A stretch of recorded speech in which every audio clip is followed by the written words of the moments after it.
yana hannun ammun sawa Abu Talib. Shi Abdul Muttalib ya wasiya da yi saboda Abu Talib da sai dai Abdullahi ma manzon Allah uwa ɗaya ita ce binta, uba ɗaya shine Abdul Muttalib.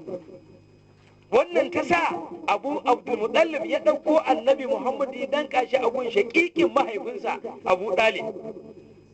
To tun daga wannan sai da ya shekara 25 a hannun manzon Allah. Da ya shekara 25 mutanen Makka suna da wata al'ada. Idan ɗaya shekara 27 zuwa da 8 ɗan Makka bai aure ba sai a kirawo masu zamba irin su Nabiga su zo su waƙe shi tas su goge shi a yi man zambo a yi irin waƙan nan da ake yi. To sai manzo Allah ya shekara 25 ba shi da sana'a bai da aure. Wannan ta sa Abu Dalib ya tada hankalinsa ya ce Hamza yaka, Abbas yaka, Hujulu yaka, Mugiratu yaka, Makamu yaka, Haris yaka, Abu Lahabin yaka, wa'annan yayyan baban manzon Allah ne babansu ɗaya. Ice ku je Ka'aba, suka je Ka'aba aka zauna. Ice to ga ɗanku lokacin aurensa yayi bai da sana'a, kun san mutanen Makka inda aka yi wa ɗan wancan gida zamba haka ma za a yi wa ɗan wannan gida. Menene labarin? Suka ce ya kamata a nemo masa sana'a. To ya za a yi? Abu Lahabi ce to ni ina ganin a kai shi gun Utubatu dan Rabi'a, wannan sannan ba a aiko manzon Allah ba kenan. Sai Hamza ya ce a'a ba za a kai shi gun Utubatu dan Rabi'a ba. Yace to a kai shi gun shugaban yan kasuwar Makka Umayyah dan Halfin. Hamza ya ce a'a ba za a kai shi ba. Yace to a kai shi gun Maisarta ibn Hajjaj yaron Abu Sufyan, shine sakataren Abu Sufyan. Sai na Hamza ya ce a'a. Abu Lahabi ce na kai mutum ka ce a kai ka wani. Hamza ya ce ni ina ganin gun mace ma za a kai shi. Mace? Wace? Akwai Atika, akwai Ruqayya, akwai Khadija, akwai Umma. Wa'annan manya-manyan 'yan kasuwar Makka ne. Sai aka ga to wacce ce tafi kasuwanci? Sai da Khadija. Aka ce to abin da ya kamata a kai shi gun Khadija. Abbas ce Hamza, Abu Dalib ku zo mu ci. Muna zuwa su kawo dawakai sun kofar gidan yan Huwailatu, ita ce Khadija. Suna zuwa gunta mai sarata yaron ta fito, ya aka yi ka je gun shugaban ka muka zo. Tana leko a yan manyan gida ne masu Ka'aba, masu Zamzam, masu Makama Ibrahima, masu dutsen Safa da Marwa, masu dutsen Abaka Baisin, da ma kun turo yan Huwailatu da aida ta zo ba sai kun zo ba. Suka ce wata bukata ce tamu dole sai mun zo da kanmu. To me bukatar ku? Dan mu muke so ki bai sana'a. Dan naku wanne? Dan wajen Abdullahi yana gida ku kira shi. Abbas yace ku tsaya ba in je in kiransa. Izo ɗakin Abu Dalib ma'aiki baya nan, izo Ka'aba baya nan. Sai gangaro wata saura ta Hashim da ma'aiki ke hutawa. Yana hangowa sai hango manzon Allah a kwanciya ta da kai da dutse a ƙasa. Da igangaro sai ya da wani maciji ya kusa girman dabino ya kanan da ɗaya annabi Muhammad ya bata kai zai sare shi.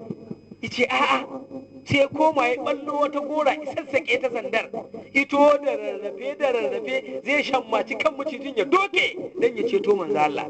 Macijin ya kallace shi haka, izara ido, ibuso iska ta daga Abbas a sama ta je ta hada shi da wani garu ko wani dutse ko ta bishiya. Ya faɗi nan yi suma, manzan Allah ya farka macijin sai ya bata. Manzan Allah sai ya tabi gon amman sai ya taba ya ce Amina. Abba zai buɗe ido ce ya akai. Amina na ganka da sanda ina bacci ce da Abu Dalib da Hamza da ni mun je gun yan gidan Huwailatu akan mu nemo ma sana'a. Ta ce ai kiran ka nazo gida baka nan, ka aba baka nan, nazo nan na san kana hutawa. Sai na tarar wani maciji kato ya nan na ɗaya ka fasa kai da sare ka, sai na ɗau wannan sanda da ka gani wannan doki kan maciji in ciyace ka, amma ƙarshe sai na ga wata iska ta taso daga sasanninku ta ɗaga ni sama ba inda ta ajiye ni sai nan da ka gani. Ice haka ne ya babana, ba maciji wani mala'ika ne Allah yake turo shi ya tsare ni saboda duk wani abin ki bai sai tsallako ya same ni ba. Yace wallahi haka ne ya dana, wannan ba ita ce farkon karamaka da na gani ba. Lokacin da kana wajen Halimatu Sadiya kana dan kwana 40 sai na ce zan je in gaida kai ita kuma in ziyarce ta. Wannan gun da zan faɗa ƙali iyal mai ashafa ma ya kashi cikin ashafai. Ice sai na kai ma ziyara da magariba ta ce kana ɗaki in leƙa, ina buɗe labulen sai na ga saman ɗakin ta yaye wata ya sauko ya zo bakin ɗakin ya tsaya. Idan kai dama da kafarka sai ya dama watan, in kai hagu sai ya hagu, in kai dariya sai ya dare yi dariya. A cikin ashfa'i wannan karatun yake ta kaliyal an san ta dama ai. To ba manzo Allah an aiko shi ya girma sai yake bada amsa cewa an ajiye shi akan tabarma karauni wannan tsinke sai dan soke shi anan zai kuka sai watan iso duk daga sama iso bakin ɗakin Halima ya rufe yace ya Ahmadu kai kuka, in kai kuka hawayenka ya zuba a ƙasa to har abada ƙasa ba za ta tsoro da shuka dan amfani da shi ba. Yace saboda tausayi na ga al'umma ta na zuci kuka na shine ba a taɓa samu ya kuka yana jin jini ba a wajen yayi ko a wajen mahaifiyarsa shi annabi alaihi salatu wasalam. A ƙarshe za a tafi sai ce ya Amina tsaya, kai babana ne a gida amma a tafiya ne kuma shugaban ka ne, dan a rage tafiyar inda na taka tako. Manzala da ya haka Abbas itaka sai ga sakobar gidan Khadija. Abbas ya haka ya hango can tafiyar da aka yi, amma a cikin sakan ɗaya annabi ya datse an zo inda ake bukata. Hamza ya ce mai sarata, ice na'am, to fito. Yana fitowa sai ga annabi Muhammadu alaihi salatu wasalam a tsaye, sai ya ce masa je ka ce da shugaban ka gamu. Tana fito a wannan ne ai mai gaskiya ne ga amana ga alkawari, ku je bayan sati uku dama za a tafiya a zo za a tafi da shi. To in sati uku ta yi, Khadija ta ɗauki yaron ta ce ka je gun Abu Dalib ka ce ɗan nan nasa da ice za a yi tafiya da shi i turo shi. Sai da Khadija ittifaki na tarihin ma'aiki a wannan zamanin a duniya ba mace 'yan kasuwa kamar ta, tsakanin yara da bayi 40,000 ne a ƙarƙashinta.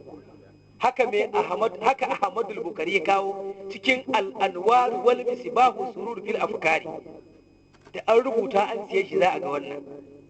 Ahmadul Bukari cikin al'anwar wal misbahu surur fil afkar shi ya ka a cikin wannan littafin, dan daga farkon littafin har ƙarshe bai faɗi kowa ba sai manzo Allah sai iyayensa. To abin da ya kake ne ce a sai da Khadija wallahi yaran ta 40,000 ne tsakanin yara da bayi da kuyangi 40,000. Ka san ko mai kuɗi yanzu a ce ga yaransa 10,000 a kallace shi, kowa ya ce sha ya sutura a ce a ƙarƙashin ka yake 10,000 kawai yaya, to ita 40,000 ne. To ta turo yaron ta gun Abu Dalib, yana zuwa Abu Dalib shugabata tana gaida kai, dan nan naka turo shi yace to ka ce mata nagode gashi nan a gurbin ka.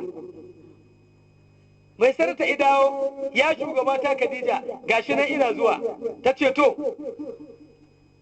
saboda haka a sai da Khadija ta ce da yaron ta to ku zan ba shi kayan mutum 40 shi kadai zan bewa saboda gaskiyarsa da amanarsa, kuma kar ku sake a yi tafiya da shi. In ji wata magana ta faru daga baya, kuna ji na? Suka ce ta ce to shi kenan. Abu Dalib shiga kiran ma'aiki ce to ka tashi za ku yi tafiya. Manzo Allah ya dauki koren rawani ya daura a kansa, ya dau farin mayafi iyafa an ce nan faci daya baya ma faci daya, ya dau takalmin duma isa a kafarsa. I fito ya ce baba na fito, ice to ya ka irko hannunsa Abu Dalib ita ko manzon Allah take 70. Ice to sai kun dawo. Abu Dalib ya koma gida, manzon Allah ya tafi gidan Asida Khadija. Ya je kofar gidan, mai sarta ya shiga ya Khadija gashi ya zo. Ta ce to ya dan Abdullahi ga kayan nan na mutum 40 kai ɗaya na baka kayan da ban taɓa bai wani ba.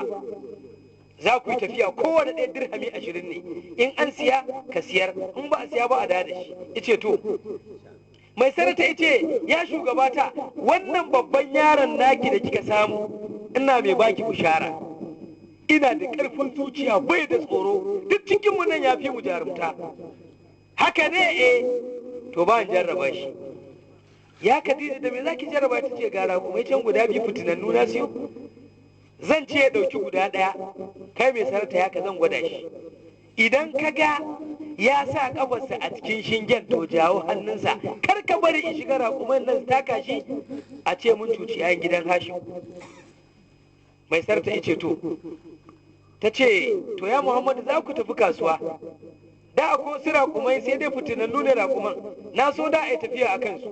Yaya ice a ya shugabata Khadija, in kina so a yi tafiya kan sai a yi. Ta ce ka san faɗin raƙumi in ya kama kai cire ƙoƙon kai iki, in ya kama dantse karerayawa iki, in ya kama kugu karyawa iki. Raƙuman can saboda faɗansu ba a zuwa inda suke daga nesa ake jeba musu abinci, shi sa ne shinge da killace su. Ice ya shugabata Khadija, yin har kin ba da umarni zan tafi a kansu. Za ka iya eto yaka, kaga shinge can? Ice eto ka je suna ciki. Mai sarrafa bayansa a hankali da kaga zai shiga riko hannunsa. Mai sarrafa sai laɓe a jikin garu, jikin wata katanga. Manzala da ya taku ɗaya biyu na uku sai zira kafarsa cikin shingen. Mai sarrafa ya leko da ya bi annabi sai ga can. In zai kamo annabi sai ya taki 100 tsakaninsa da annabi Muhammadu. Kaga jan falkalam. Mai sarta sai ya dawo a guje, ya Khadija ta ce me akai? Ita ai ya shiga raƙuman nan sun taka shi, ai ina jin ma sun kashe shi. Sai ta kururuwa, dandanan yaranta mai kwari da baka, mai mashi, mai kibiya, mai sanda, mai takobi aka fito gaba ɗaya. Me za a yi? Ceton annabi Muhammadu alaihi salatu wassalam. Suka to shi ko manzon Allah da ya sa kafarsa izira, raƙumai suka ga bako ba san shi ba.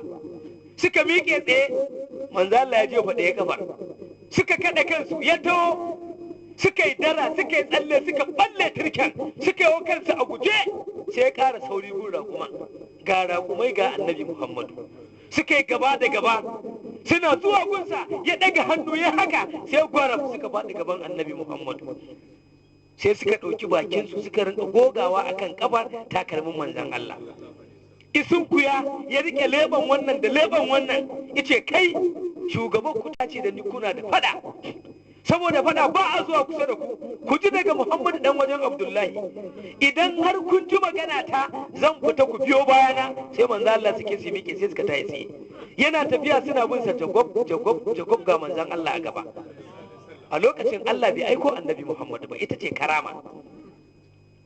Yana fitowa suka fito, sai ga Khadija da yaranta da makamai, tana zuwa tetir ita da yaran. Raƙuman wannan ikalli wannan, wannan ikalli wannan, suna firgice raƙuman ga su a bayan manzo Allah.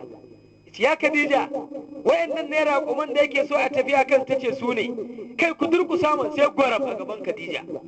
Sai abin ya bata mamaki ita da yaranta. Ita ya shugabata, tun da har kika ce a yi tafiya a kansu mun haɗu da ke ba za ki ƙara ƙarya ba. Ƙarya a bace mai muni. A'a, haka akai? Ice ba komai. Ta ce ɗauki ɗaya, ce na ɗauki wannan. To wa za a bai ɗaya? Ce yi kallon yaranki, wannan kika ga ya dace shi za ki bewa. Mai sarta ɗauki? Ice a'a Khadija, ni wa'annan rakuman na san su, na dai tafi akan nawa, wannan na saba da shi. Annabi ce mai sarta ɗauki. Yanda za ka sarrafa takalmin ƙafarka haka za ka sarrafa su. A ƙarshe mai sarta ya ɗan koma guɗe sai raƙuman suka bi daɗa matsawa. Annabi ce ka tsaya mai sarta. Ya tsaya, hankalinsa a tashe, raƙumin ya zo kusa da yana sansana shi, sai kuma ya sha baye sai suka saba da shi. To aka ɗauko kayan annaba aka ɗora manzon Allah ya hau. Yaranta guda 40 ta haɗa su da ma'aiki. Aka zo Juhufa, a nan ake taruwa a yi tafiya. Aka ajiye kayan annaba a nan. Sai ga ayarin Abdul Ka'abati, wannan zai zama Abubakar Siddiqu a nan gaba kenan. Sunansa na jahiliya Abdul Ka'abati. Shi ma ifito a ƙarƙashinsa akwai Usman bin Affana, wanda yake zama sarkin manzon Allah kuma sabon manzon Allah. Amma a lokacin yaron waye? Abdul Ka'abati. Abdurrahman ibn Aufin shi ma yaron Abubakar ne, wanda mahaifiyarsa ma Shafa'u tana ɗaya daga cikin ungozomar annabi Muhammadu alaihi salatu wassalam. Akwai Usman ibn Maz'un, akwai Qudamatu, akwai Sa'ad ibn Abi Waqqas. Wa'annan duk yaran waye? Abdul Ka'abati, mai zama Abubakar a nan gaba.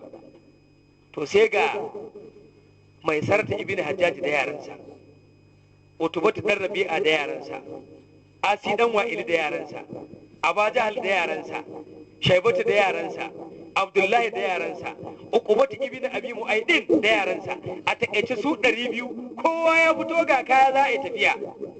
Sai aka ce kai ayari tafiyar nan a yi mata alƙibla. Aka ce me alƙibla shine a sa shugaba wanda zai ce a yi dama a yi hagu a zauna a tsaya ga yaƙi a yi kar a yi. To ya kamata a sa. Sai Asi dan Wa'il ce to ni ga shugaba na Abaja da shi ya kamata a sa. Mai sarta ce a'a mutanen maka su kallo wanda ya fi kowa gaskiya anan shi kamata i jagoranci. Abaja da ce amma ban da yaro ba za mu sa yaro ba, ya san yaron annabi Muhammadu ne kuma shi ya fi kowa gaskiya, shi sa ce amma ban da yaro sai sa mu. To kuma su manyan ba gaskiya, yaron ne mai gaskiya, to ya za a yi? Ita kuma gaskiya ba a janta, ita take ja.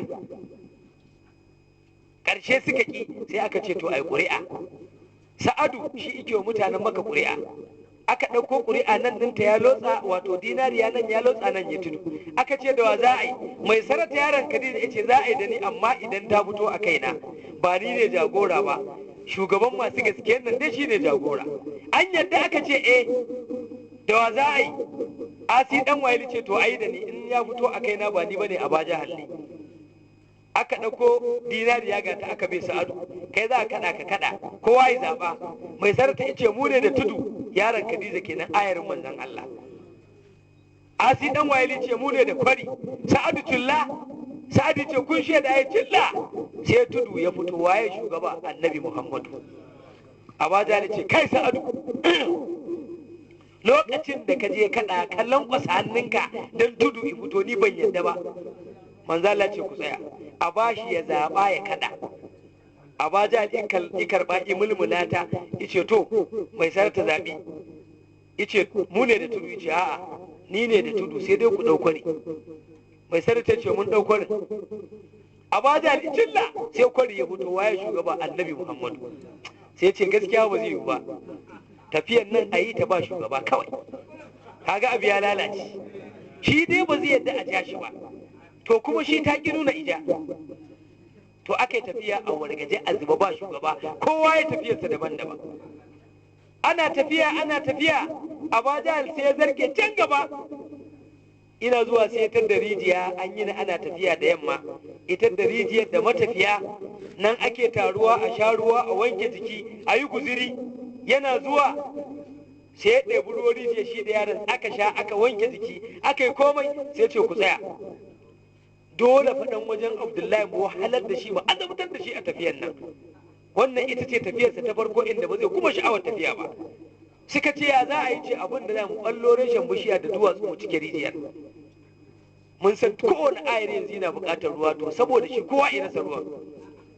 Aka ɓallo manyan reshe guda 3 aka zuba, yasa aka burgino duwatsu da ƙyar aka tura su a rijiyar, yasa aka tura yashi aka dandabe ta kamar ba ita. Iwaiwai ce ku tsince kashin dabobin ka a ce mun zauna ana. Aka tsince dan ruwan da izube ya ce a ɗebo yashi a barbaje ruwan wajen ka a gani. Aka yi, ana yin gaba sai ga Abdul Ka'abati mai zama Abubakar izo wajen. Ya san da rijiyar iduba iga ba alamar ta sai shi. Utubatu izo ya shige, wannan izo ya shige, mai sarata yaron Khadija ayarin manzon Allah shi ma izo. Mai sarata ce ya Muhammadu nan ko ta rijiya, idan ba mu same ta ba za a wahala a tafiyan nan. Annabi ce to a duba mana, ce to ai na ga alamar ba ita, ice duk duba za a yi. Ana duba annabi sai zo kanta ya tsaya haka, sai rinka jin numfashi a karkashin kafarsa, ashe reshen bishiyar ne ike sanar da annabi Muhammadu nan na bigiran rijiyarsa. Manzo Allah sai ya dauki gaba ce mai sarata ko nan ne gunta ne? Yace to ai gashi ba alama, yace ai numfashi nake ji a gun. Aka zo aka kewaye annabi dai sun kuya, sai kan ya dan dumburo na wannan reshen. Yana jawowa sai ga reshe zarrarra ya jawo shi haka, sai ya jefar da niyya ya faɗi, yana jefowa sai ida su ya zama bishiya ta budda reshe da ganye ta rangazo kan annabi Muhammadu dan ta masa inuwa. Ijanyo ɗayan ya jefar sai ya zama irin bishiyar farko. Isa ki ɗauko reshen ije na 3 sai ya zama irin reshen farko, sai gun lublub inuwa ta kewaye gun sai ya faɗa. Bai sarta ileka ice ai duhu ne, annabi ileka ya ce ba duhu bane ai dutse ne. Kuna buƙatar ruwa? Suka ce muna buƙata ya Muhammadu. Ya ce to kowa ika abin ɗiban ruwansa. annabi sai haka da hannunsa ya tusa a hammata izaro da ya haka hannun ya rinka tsawo sai da ya tsawo kamar falwaya har yaran ma suka rinka tsoron manzon Allah kamar ba shi ba hannu ya zarkale ya je can sama sannan manzon Allah idan na hannunsa kamar sufurin ya zuke shi ile ƙari da ya izira ba inda hannunsa ya darse kan dutsen ya ɗauko shi da hannu ɗaya dutsen da ƙarti suka taru suka jefa ya ajiye a bakin rijiyar katon dutse ya sake ɗauko ɗayan ya ajiye ɗauko na uku ya ajiye mai sarace ce ku zo mu taimaka mu tura duwatsun nan suka kasa annabi ce mai sarta ba haka za ka yi ba kaga yadda za ka yi sai sa hancin takalmin nan na dima ya taɓa ɗaya dutsen ɗayan yi da ki ɗayan suka gangara can ƙarshe suna zuwa suka dare a tsakiyarsu sai ji ana cewa assalatu wassalamu alaika ya ahmadu assalatu wassalamu alaika ya muhammadu yaran nan sai suke ta mamaki ya dutse yake magana annabi ce ku shiru da bakin mai sarta ya ce ku kawo mayafai ga kyallin ruwa ya zo aka karɓi mayafai ana kulla annabi ce mai sarta mai kake yace muna kulla mayafai ne don mu ɗebo ruwan ce a'a kowa a bashi mayafansa kowa aka bashi mayafansa annabi ce kuna buƙatar ruwa suka ce kowa zo da abin ɗiban ruwa mai sarka izo mai butar dama izo mai kula ta ƙasa izo mai dan a wannan tasa ya ɗauko mai ƙoƙo kowa aka kewaye annabi sai ya cire koren mayafin kansa ya ɗaura a bakin rijiyar sai ya zauna a gefenta ku halarto suka matso shi ya tashi kwance rawanin ya mai kansa ya haka da hannunsa da ya haka sai bakin rijiyar dan tuntsuro da ya haka da hannunsa sai ruwan su tun daga sama shafe bakin rijiyar ce kowa ya ɗiba aka ɗiba aka sha aka wanke jiki za a to mai sarta ya ce ya muhammadu wannan gun wannan suka riga mu ne suka cike mu ma sai mun cike ce a mai sarta ba in baka nasiha duk sanda wani mutum ya kulla ma makirci yi kokari mallake zuciyar ka kulla masa alkhairi kai ne sama da shi ubangijin ka'aba zai baka lada wannan rijiyar ka sani akwai dabobi akwai tsuntsaye akwai mutane yan uwa za su zo su sha mu bata sai aka bata ana sauran ayari duk wanne ya zo sai ya tada rijiya tana kwarara sai ya ɗiba ya amfani sai ya shige to a dajin akwai wani Hebron babban malamin ahlul kitabi sai ya ji kanshin annabta na jikin wa annabi Muhammadu alaihi salatu wasalam sai ya buɗe labulen ilego sai ya ga jajayen larabawa sai ce da yaransa kai idan zato na ya tabbata waɗannan larabawan na maka ne idan sun tabbata na maka ne akwai annabin ƙarshen zamani a cikinsu don ina jin ƙanshin annabta jikinsa ina gogayya da taura shekara ta 130 tun ina ɗan shekara 40 nake gogayya da sunan wannan annabi ku je can wannan ku ga ya fi kowa kyau ku ce zo ina kiransa yaran nan su bi suka taho sai suka ayarin abajahal shine a gaba to wanda fi kyau a cikin ayarin abajahal kai ka zo in ji babanmu waye babanku yana waccan hasumiyar ku to mu je sai aka je gunsa ya bude yana sakkowa iga abajal irin gume shi ma irin gume shi sannan ya saka shi ma ya sake shi yace ku yan maka ne yace yawwa shigo ka dajin nan na ji kamshi ya cika dajin nan saboda jikinka to gashi ba ni da komai sai cikui da dabino na kago lima dan daraja ka da girman ka kai ku ɗauko tabarmi suka ɗauko wundiyoyin tabarmi aka shimfiɗa ya kakkare cikui da dabino aka zuba yasa aka ɗauko ƙoƙuna aka zuba ruwa yace ya ku mutanen maka ku ci dan darajar wannan a ba za ce to ku tsaya kan ku ci sauran ayari su zo dan su san a maka da wajen maka ne mai daraja ne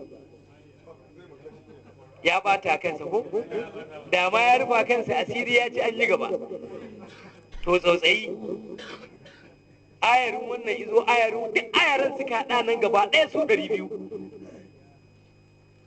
za a ci ce kan kuci malam abin da ka faɗa kan zuwan wannan tashi ka faɗa ice ya ku mutane in zato na ya tabbata ko yan maka ne suka ce kwarai ice to shigo wannan dajin ya nuna abajahal na ji dajin ya ɗauki ƙamshi saboda na san shi kwarai da gaske a ina a jikin littafi na wannan walima na kago ta duk wanda ici wannan walima darajar wannan ici nuna abajahal ce ya ku mutanen mu kun ji yanda nake ni mai daraja ne mai girma ne a wajen maka da cikin maka kowa ici ne daraja ta kowa ya kama dauka shi ma annabi Muhammad ya dauka ici wannan malami ko masu ya dauko attaura da injila inda Allah ya siffata idan annabi Muhammad da inda Allah ya siffata wuyan annabi Muhammadu, da inda Allah ya siffata gashin kan annabi Muhammadu, da inda Allah ya siffata gaɓoɓin jikin annabi Muhammadu. Sai ya fito ya zauna, sai ya buɗe idan,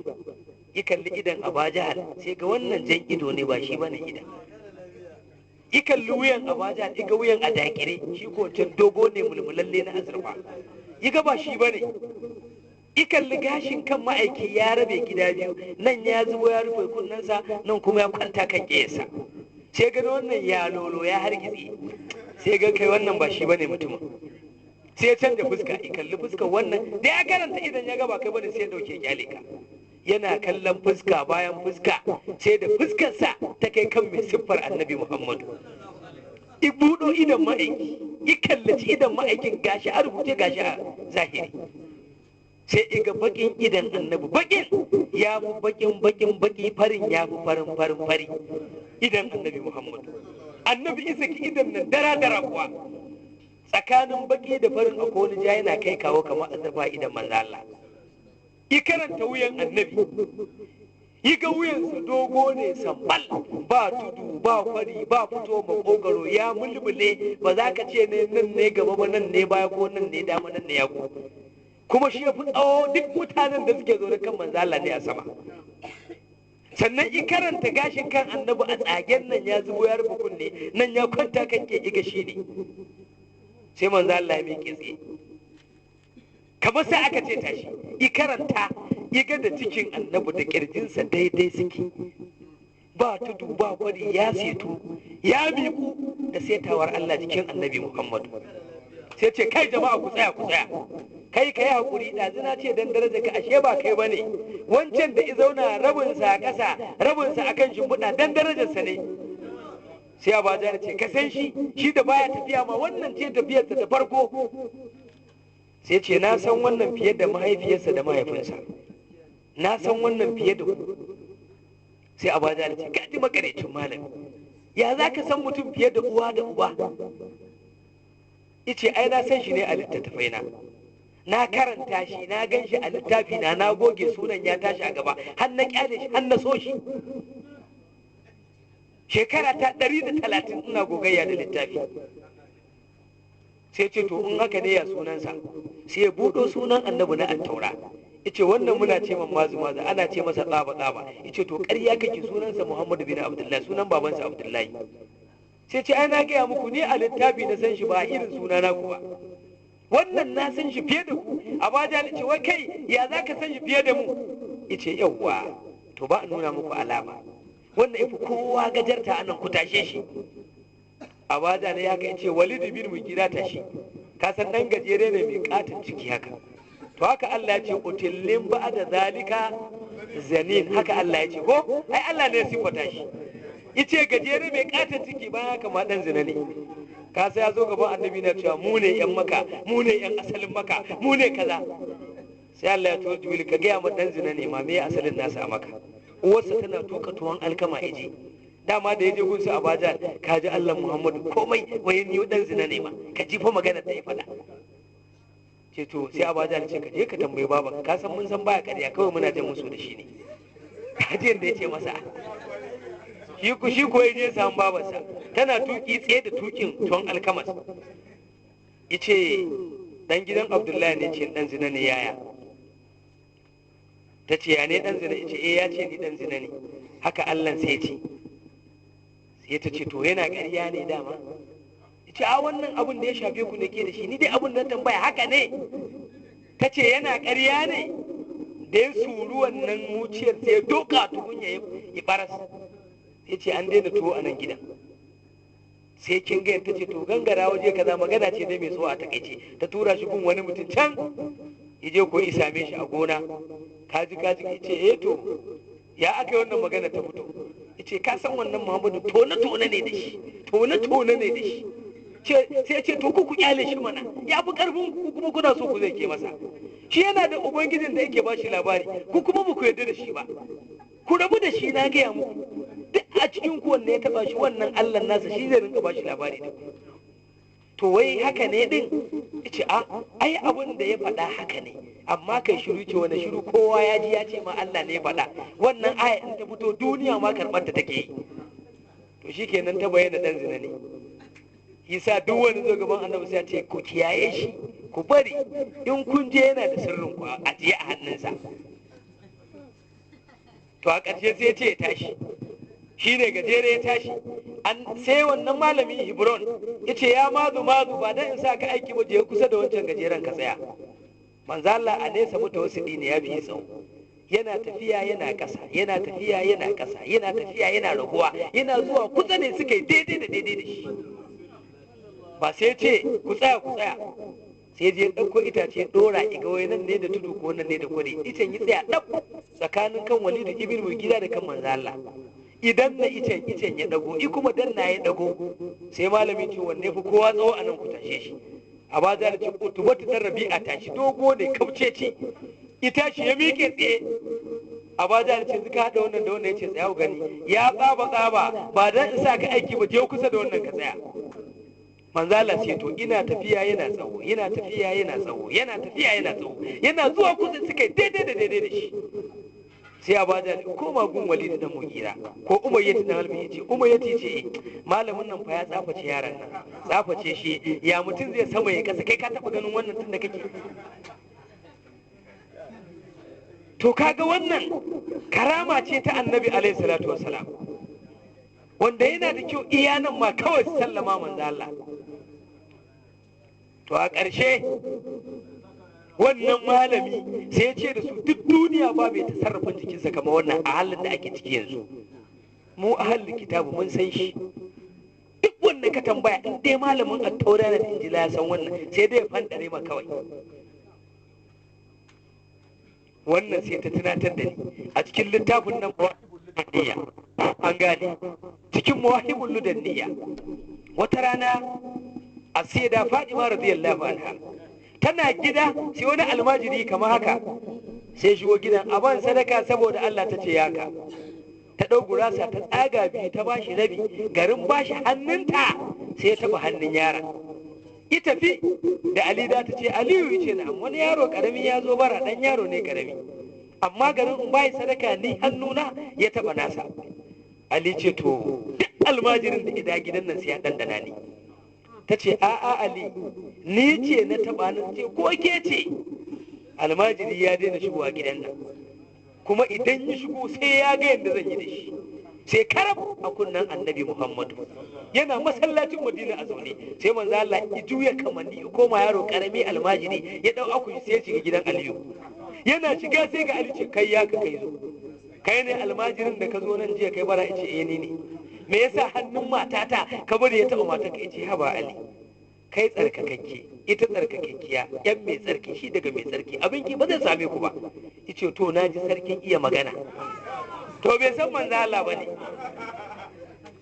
Daga yau kar ka ƙara dawowa gidan nan. Yace a'a nan gidan Allah ne, gidan Annabi Muhammad ne, dole sai na zo. Ce ni zaka gaya haka?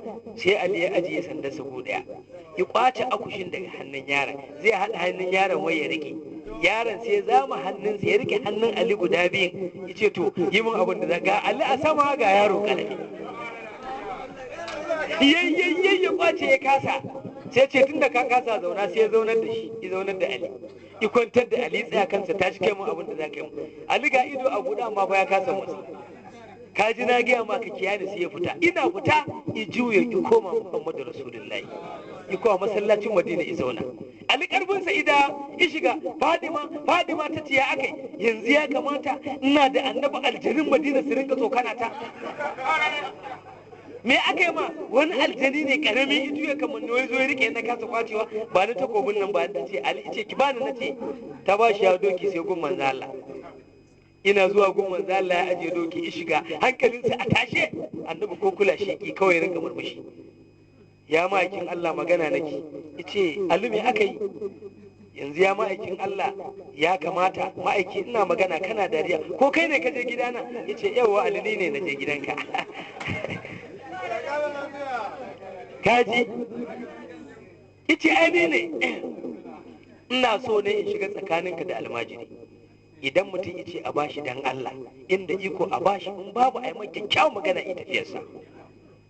Ya ce ai kamar inda na gaya ma, matanka mai tsarki ce, ƴata ce fa, wani abin ki bai isa ya tsallako gida na Allah ya kyale shi ba. Ya gaya masa haka, hankalin Ali sai ya kwanta, to sai ya ji daɗi da wannan abu.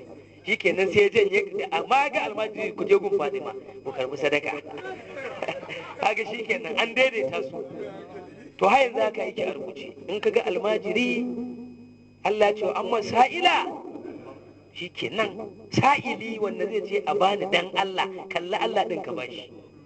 In babu to falatan har kai matsawa, haka Allah ya ce. Kada kai matsawa in babu ka kyale shi. To daga nan kaga sai manzo Allah ya shiga tsakaninsu da shi. To wannan maganar malamin nan sai daidai da wannan abun, cewa manzon Allah ina tasarifin jikinsa, ya shiga wancan ya koma wancan. Ƙarshe Aba Jahal haka ya da wusna, idan na ya amayo da wannan dabinin da yace har abada ba zan ci arzikin wannan ba, nuna Annabi Muhammadu. Ai gaba ba karama bace. To misali ba ai kafirai a duniya ba, mun ga Jalijan kafirin da ya zamani da Annabi Nuhu alaihi salatu wassalam, ga Darmashiru wanda ya zamani da Annabi Salihu, ga Namaruzu wanda ya ce da Annabi Ibrahim, kai Ibrahim tunda ubangijinka ya fito da kai daga wuta, kai ma'aiki ne baka da laifi, zan je gunsa sama in yaƙe shi in kashe shi in da kashe ka. Kuma ita bi saman tarihinsa ina da tsawo, in ka ɗauki Qisasul Anbiya'i a Ra'isul Majalisi babun tarihin Annabi Ibrahim alaihi salatu wassalam. To magana mai tsawo ce mu kyale ta iyana. Akwai Fir'auna ya zamani da Annabi Musa alaihi salatu wassalam. Fir'auna da ya takama farko da ƙarshe, itara mutane fa shara fanada fa ana rabbukumul a'ala, haka yace itara mutane fanada ya shela, yace yau ina Musa ina Haruna ina mutane ga su, yace ana rabbukumul a'ala, ni ne Allah ku, ba wani Allah sama da ni. Allah ya ce to Jibrilu bawa na Fir'auna ya fanka ba farko yayi ta ƙarshe, ya kulle annabawa na, ya zalunce su, ya kashe mutane, ya musu musulci, ya yanke hannun dama hannun hagu, ya yankan jirajirai bayan na 150, haka Ibn Kathir yaka a cikin tafsirin suratul Baqara, mutum 150 yanka saboda tsananin kafirci. Yace to yayi na ƙarshe, je ka tambaye shi wani irin mutuwa yake so yayi. Jibril in shiga gwalagwalai, ka san shi Fir'auna in ka je kofar gida kai sallama da shi, to wata biyu ne kan ya fito, in ka tafi a kashe ko kai wata biyu a nan a zaune, illa a kama abinci ka ci gaban ɗaki nan.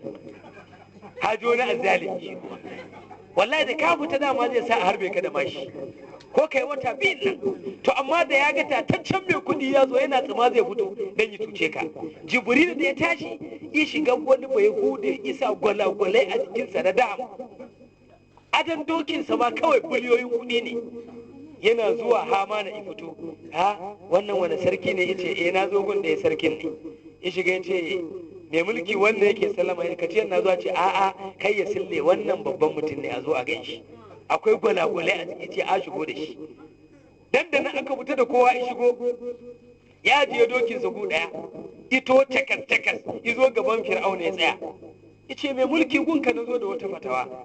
Yace to mu'amala za mu? Yace za a yi mu'amala, a nan gaba take mu'amala, za a yi ta mu'amala, amma nan gaba za a yi ta. To ai dama a gaba za a yi mu'amala. Yace to ya take mu'amala? Yace mu'amala shine mutum ne aka halicce shi, aka bashi ci, aka bashi sha, aka bashi mulki, aka yi masa sutura, shekararsa 40, saboda lafiya bai taɓa jin ƙaiƙayi haka ba, saboda lafiyar da Allah ya bashi. Kuma a shekara 40 na in guguwa ta taso, in ya kallace ta sai ta nan ba ita bashi.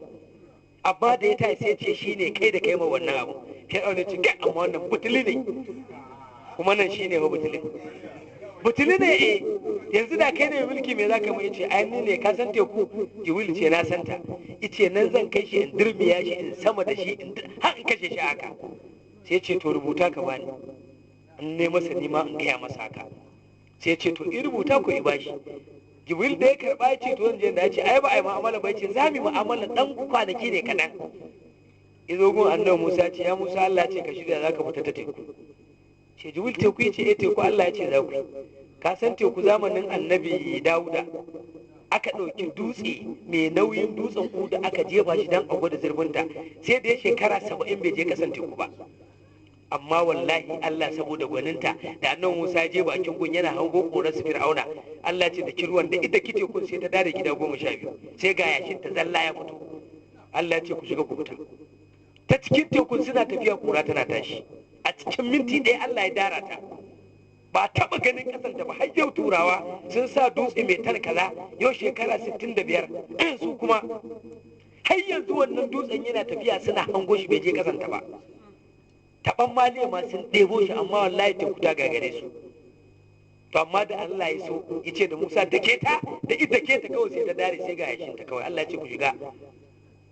Amma da yake bani Isra'ila batun da suka ƙetare can annan Musa ya ce Yusha'u ya ce na'am ya ce yaka ya haɗa shi da wasu Yahuda guda biyu ce ku shiga wannan cikin garin na Quraiha ku gano ya mutanen suke da suka je garin suka tara kowane mutum guda ɗaya yaron su karami a zaune sai ya kaɗo su hudu kawai haka yau dabino sai ya ci suke shi sa ba shi haka faɗa saboda ƙarfi ya ce ku yi nan ya kora cikin gari suka ce kaga wasu yara 'yan dubul wasu mutane kuma fa manyan mutane ne dattawa ne sun zama manyan mutane amma yaro karami dan da suka je garin sai suka ga ashe ma wannan yaro ne.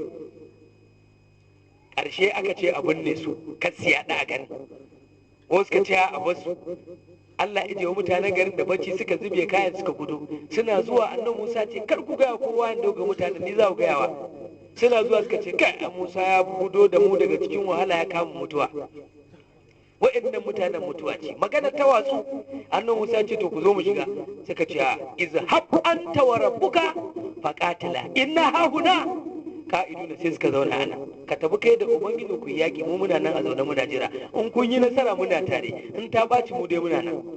Wallahi su 500 a nan Allah ya halakar da su ba wannan iskina a cikin su mutum 500 kuma Musa shi kadai ya shiga cikin garin kuma ya buɗe garin.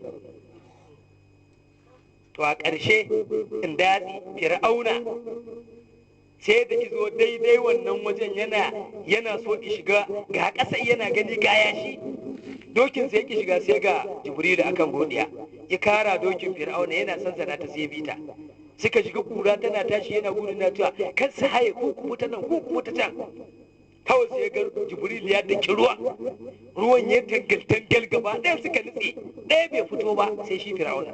Dama Allah ce za mu tsirar da jikinka dan ka zama aya ga wanda suke bayanka da gabanka. Jibril sai ya riko sama ya daga shi ɗauko wasiƙar ne ce mai mulki rike takardar nan. Fir'auna ya rike ta dama shi ya rubuta ta. Ice to sarkin sarakuna Allah guda ɗaya. Shi yace in zo gon ka zaɓi mutuwar da za ka yi sai ka ce a ruwa. Yace a'a mu koma tsandauri ice ga ka tsandauri. Ai nan da kake tsandauri ne ice ai ruwa ne ice ai shine tsandaurin. Ƙarshe a nan ice la ila illa ƙarshe dai Allah ya hana shi kalmar shahadas yaki karɓarsa. To fir'aunan annabi Muhammadu shine Aba Jahal duk ya bo inda fir'aunonin mutuna yaƙin Badar al-Kubra mutum 313 amma mutum 308 ne aka yi yaƙin. Akwai mutane guda 6 da ba su je yaƙin ba amma aka buga su a yaƙin kamar sun je Sirna Usman aka ce su 313 kafiran su 850 sabai ba su da makamai doki biyu ne raƙumi guda 70 su kuma wa'annan dokin su 1000 ne suna da taguwa 700 aka fito yakin Badar. Sabai ba su da makamai ba su da shiri dole aka fito ga sha'awatar Ramadan ga rana haka fa aka yakin ga azumi a baki. Allah ya turo da mala'iku 5000 yakin Badar suka zo aka kewaye sararin sama ga kafiran kuma. To a ƙarshe da zan ɗauka shi Aba Jahal sai ce in an zo kada a kashe Muhammadu a kama shi a kai shi Ka'aba a ɗaure shi don mai isa gizo gare. Amma da Aba Jahal ya ga yaƙi ta sama ta ƙasa tartatsun wuta kawai ike gani baƙin takobi ne kawai ike yawo a sama da kansa ya hau kan dutse wai zai buya. Samari guda biyu suka ritsa shi suka ce kai ashe baka da kunya kai da kace ka a kashe sai an kamo shi ka ga mayaƙi ga sha tsaye koge zobe ba kai kuma za ka gudu. Ai ba da ku nake ba da shi nake suka ce au suka ban masa suka sa mata kubba a jiki suka karera shi suka watsar da shi a nan suka yi zarya gun annabi suka je suka durkusa suka ce mun kashe ba Aba Jahal kun kashe shi Allah ya saka muku da alheri. Aka gama yaƙi annabi ya kashe mutum 70 ya kama mutum 70 mutum 70 suka ci ciwo ya samu ganima ta raƙumai ta dawakai ta makamai. Sai ga Abdullahi dan Mas'ud wada ne kama haka kuma sakataren annabi Muhammadu ne kuma gashi mahaddacin alkur'ani a fadan manzo Allah. Dan fadan ma'aiki idan ka haddace izu 30 ka zama hafizi. a zamanin annabawa ne haddace 60 duk sabai a ce gashi ɗaya haddace daga alifin zuwa sun araba mu domin a lokacin ba haɗa ƙur'ani buɗe bare a haddace shi amma an ka haddace mafi yawa sai a ce mahaifisi ne kai sai a saka a layi to sai gashi ya zo ya ma'aikin Allah ka ce Allah ya ce wannan yakin badar Allah ce i'malu ma shi itum faqad daga fartulakum ku aikata duk abin da kuke so ni Allah na gafarta muku ka ce Allah ya faɗa a Qur'ani ya faɗi wannan kalmar to ya ma'aikin Allah an shirya da ni za a yi yakin badar ka aike ni gashi na je na da an gama yakin me makoma ta manzo Allah ce Abdullahi dan Mas'ud ka kewaya wanda bai karasa ba ka karasa shi kamar da kai aka yi yakin shine ya tafi juya wannan gawa juya wannan sai ya juya a bajal sai ku bude idansa sai ya kan kirjinsa waye ce dan Mas'ud ne menene yace annabi ne ya aiko ni wanda bai karasa ba in karasa shi kamar da ni aka yakin na dace ni zan karasa ka sai ya ce to baka da laifi kai dan aike ne ka dauki wuka ka yanke nan ka cire makogaran ka kai maka ce gasa amma ga sako ka gaya masa zaka gaya masa yace zan gaya masa ma amma dai zan yanka kai ce na sani yace to in ka je ka ce ban yarda shi annabin Allah bane kuma ka ce Allah ma da yake faɗa ban yarda da shi ba ka ce masa wannan alkiyama in gaskiya ce an tashe ta ba da shi dan aike zami ba da shi Allah zami rigima ranar alkiyama kuma ya san mutuwa zai sakon da ya baiwa Allah kenan to wa'annan kafirin duk da suka zo mutuwa wallahi sun so su dagon Allah Allah ya ki karɓar su kowanne ina da kisan mutuwarsa wa'annan kafirin da kai zamani da wa'annan annabawan musamman annabawan nan 25 na cikin alkur'ani a ƙarshe wannan malami bayan ya game musu wannan abajal ya sa wannan ya amayo abin da ya ci ya ce har abada ba zai ci arzikin annabi shi sa bai ci arzikin manzo Allah din ba aka yi ban kwana da malami suka yi gaba abajal ita ya ayarin gaba daya yace ayari ku tsaya a gida an yi ƙuri'a na farko ta nuna dan gidan Abdullahi ne shugaba na ce a ƙuri'a ta biyu shine shugaba na ce a gashi agun wannan dan bokan mutumin ya dan nuna wasu abubuwa duk na ce a yanzu dai na yadda dan wajen Abdullahi kai ne shugaba na sakan ma shugabancin ka jamu manzo Allah yi sun kui da kai bai magana ba a shikenan ka jamu ko ayari na saki suka ce to yayi shige gaba manzo Allah ce shige ce a kai zaka shige ba kai ne shugaba ba sai ya shige ana tafiya sai hanya ta rufe gida biyu ɗaya ta kan dutse ta shiga ta kogon za ta fita ta fi sauri ɗaya kuma sai an kewaya ta bayan dutsen to an taho ta ciki sai aka ce an ginda ya kaya akan hanya sai mai sarata izo da sauri gaban ragon ma'aikaci ya Muhammadu wannan hanyar wani ƙwaro ya tsare ta ba abi a baja isa ko izara takobi isari ƙasa isari dutse ice kai mai sarta ƙarya kake yi sadda aka ba shugabancin baka ce kai karba ba ijan ya kayar ice ta nan zai mutum da shi ne shugaba ba za mu canja hanya ba sai ka wahalar da mu ga hanya mai sauki annabi ce ku tsaya ta nan ake so abi ce to abi annabi isa ko ƙasa ijefa akalan ragon ba ya rike a bajal sai koma tsakiya ayar shi ba a gaba ba shi ba a baya ba dan ya san akwai fitina a hanyar idan abin ya fito ta gaba i baya in ta baya ne kuma i gaba shikenan ana tafiya ashe a ƙarshen dutsen akwai ƙaton kogo a cikin kogon akwai wani ƙaton maciji shi ya tsara hanyar sai ji ƙarar takalma saraf sai ya fito bakin sai ya laɓe annabi yana kawo kai ya tsalle idira kirjin ma'aiki ya nannaɗe annabi ya ɗauki faɗin fuskar sai ya ɗora a nan ɗin annabi ya rinka ƙara annabi da dabaibayi a hankali tun daga saman dutsen har zuwa ƙasan dutsen ya sauko ayarin kowa ya gudu ba shi har su mai sarata macijin yi tsawo a nan gaban annabi ya kuka sai ya mika ya mutu manzo Allah sai aka ya dauki ce ya rami ya rungo mucijin ya zuba shi ya binne an ci gaba da tafiya abaja ce a'a kaga mutum ya ki mutuwa dan iska wai so yake kashe annabi sai idawo da baya isa tsinin mashi iso kowanne mucijin idatsa shi gida bakwai iwatsar da shi anan izo ita can gaban annabi tsaya annabi na zuwa sai tar da mutina ta nishi alama wannan tafi gudu yayi ina zuwa ce kai ayari ku tsaya ya dan wajen Abdullahi yace na'am tunda aka taho tafiyan nan kake nuna mana wasu abubuwa kala mun ji dai agun yahudawan najarana da quraiza sun ce a cikin mu akwai annabin ƙarshen zamani, amma canke ne ba a sani ba, utubatu dan rabi'a ne, asi dan wa'il, ni ne, kai ne, a bada duk dai lalube ake ba sani ba. sai dai kai kana ta nuna wasu abubuwa haka na wasu abubuwa, su gwaninta tsabu dai ga su nan. Shin wannan maciji da ya kamata ya kashe ka baka mutu ba, shin za ka iya tasarsa? Annabi ce a'a, kun san mai kashewa da rayawa ubangijin ka'aba ne, ni ma shi zai kashe ni iraya ne. To kana ganin ta hannunka shi ubangijin ka'aba zai iya raya macijin? Ice eh to haka ne zai iya. To a zo a koma, ana dawowa annabi ya ga kai ga gunduwa har zuwa jela. To ya ko ayar waye sassare wannan macijin a wajen da kakkace komai, kawai ya rayu da an aiko ka bibi ka. Annabi je da duwatsu 7 ya dauki dutse, ya dauki kan ya dora gunduwa mai bi haƙi zuwa jela, ya kwance koren rawanin ya shimfiɗa a kansa, idafa kan macijin, idafa tsakiya da ijejela girgiza macijin ya hada ya zuzo ya fita daga cikin mayafin manzo Allah. Annabi ya ɗora wani ya ɗora, maciji ya koma daga can ya fasa kai ya kallo ayarin ba, duk suka da bayan annabi. Kowa sai ake ce to ya Muhammadu fa tsalle zai wo nan zai wo macijin nan, kar ka bari ya taso. Yace ya ba ni zan hana shi ba, a'a tasowa zai, kawai sai ko ya tsalle idira ayarin, wannan inan wancan icen wannan inan, sai ba a baja da shi kadai. Ta yake cewa ya Muhammadu kar ka bari ya same ni, in yi sare ni kun to da ni ba za ku koma da ni ba. Annabi ya tafi da sauri, idan ba jelan macijin fuskar ta dakan fuskar ma'aiki, ya ƙara ya mutu anan. Annabi kuma rami ya binne shi. A cikin wancan littafin Mawahibul Ladaniya, bayan Allah ya aiko annabi Muhammadu, an yi hijira zuwa Madina. Wata rana ana fadar manzon Allah, sai na Umar yayi dariya. Annabi ce Umar ya kake dariya take nema ta yawa? Wallahi ma'aikin Allah lokacin jahiliya na tuno. Ice me ka tuno lokacin jahiliya? Ice abin da na tuno, ka san mutanen Makka kowa da dan gunkinsa, kuma gunkin nan inda suke ikirari Allah ne. Rannan na ce kai mutanen Makka ni ma dai kuma dan Allah nan inji ya ake ji. Suka ce a Umar kowa na sai kai ma yi naka.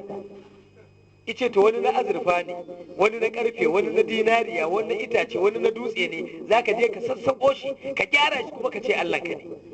Ice ni da na tayi duk ban yi nau'in nan ba. Sai na samu cikwi, na samu siga, na samu dabino, na kirba na lelaya ma kai, neman gurbin ido da baki da kunne da hanci da wuya, neman kafadu, neman ciki da abin da ya kunsa, neman mazaune da cinya da singalilin kafa. Dan gajere na aje shi. To sai muka yi tafiya, aka je wata alƙarya, kowa ya ɗauko gunkinsa da abinci yana ci.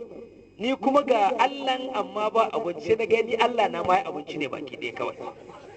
Haji Umar ce kawai na fito da nawa, kowa yana cin abinci, ni na ga na abincin ma yafi na kowa, amma fa shine Allah. Yace sai na kama hannu na gutsira na ci, na kuma gutsira hannun ayar Umar yamma na ce a Allah na nake ci, kowa ya ci nasa. To su kuma nasu ba zai ci ba, ka ci Allahn dutse ne? Ai ba za ka ci Allahn dutse ba, shi ko nasa na abinci ne. Yace to ya ma'aikin Allah wannan ita ban dariya. Sai Abubakar ce ya ma'aikin Allah, Umar ya tunatar da ni wata rana kafin Allah ya aiko ka zama annabi, mun yi tafiya da mu da su Abajal da wane. Yace to abin da nake tambaya anan ya ma'aikin Allah, muna tafiya da kai Abajal ya baka shugabanci, ana tafiya aka tadda an ginda ya kaya, icire ta ice sai an buka bi, a ƙarshe sai muciji ya fito ya dafe maka. Mucijin nan ya ƙara a gaban mu ya mutu, kai rami ka binne shi ba wanda ya ma magana. A fahimtar mu Abajal dawo da ba idan da tsashi i kiran ka sake tashi mucijin nan, wai mucijin nan me labarin sa? Yace gaskiya ne Abubakar an yi wannan. Wallahi wannan muciji sako yi ban tun zamanin Annabi Isa dan Maryam yake. Annabi Isa yana wazina cewa da mutanensa, ku bi Allah ku bi ni ma'aikin Allah ne, a baya na wani mai suna Ahmadu zai zo. Idan ya zo ku saki annabta ta ku kama annabtarsa, domin annabtarsa ta fi annabta ta. Kuma in ya zo ku saki littafi na ku kama littafinsa, domin littafinsa ya fi littafi na. Sai mucijin nan gangaro gaban Annabi Isa ya fasa kai. Yace ya kai Isa dan Maryam, ina so ka roki Allah kar ya kashe ni, sai na isar da saƙonka ga wannan annabi. Kuma idan na isar masa, ni kuma zan roƙe shi irami ibinne ni, shi nake so ni kuma in na mutu ya ibinne ni. Yace na Abubakar ka ji labarin macijin, ya isar mun da saƙon Annabi Isa ne, kuma ya nemi alfarma in binne shi sa na binne shi. To a ƙarshe aka ci gaba da tafiya.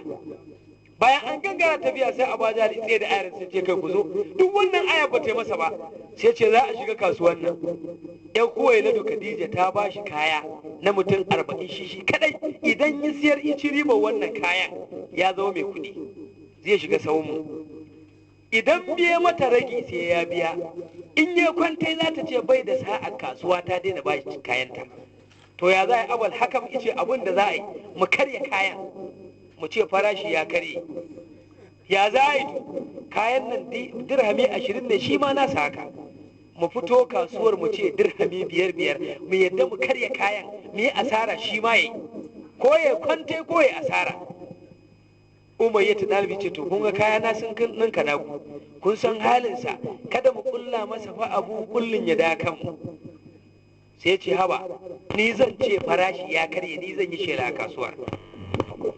Shikenan suka ce to aka shiga kasuwa, ana shiga kasuwa aka kama kayan wannan, shi ma manzon Allah ya kama kayansa.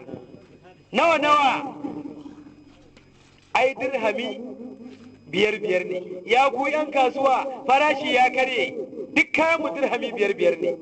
Manzon Allah ya ji ya abun dirhami 20 a rage dirhami 15. Wai duk an yi wannan ne dan a karya cinikin manzon Allah.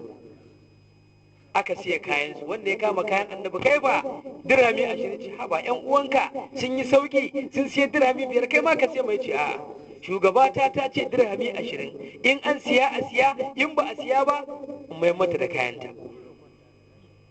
Suka sai da kayansa a kwana 3, ake to manzon Allah kibce da zunde da ya fice waye kwantan kaya. Ranar da za a toshi kowa ya siyar nasa ne bai siyar ba, sai ayarin mai sarata. Aka ɗauko kayan annabi niki aka ɗora akan raƙumi, aka rike ya hau za a tafi, sai ga Laraba guda 3 suka ce kai akwai kaya ne, aka ce a babu, sai na wannan shi kuma ya tsadanta. Laraba suka ce muga kayan nawa ne, ice dirhami 20, suka ce a'a wannan ya fi dirhami 20, yau dinariya 20 za mu siya, mun ninka ma 20 so 20. Ba sai aka juya kayan annabi ba, aka siya gaba ɗaya aka biya, aka zazzage tsabar dinariyoyi jajaye, ba tsaba ba azurfa a ciki. Da aka gama biya, annabi iga kuɗin nan da dukiya da riba ya rike su a hannu, ina ta murna.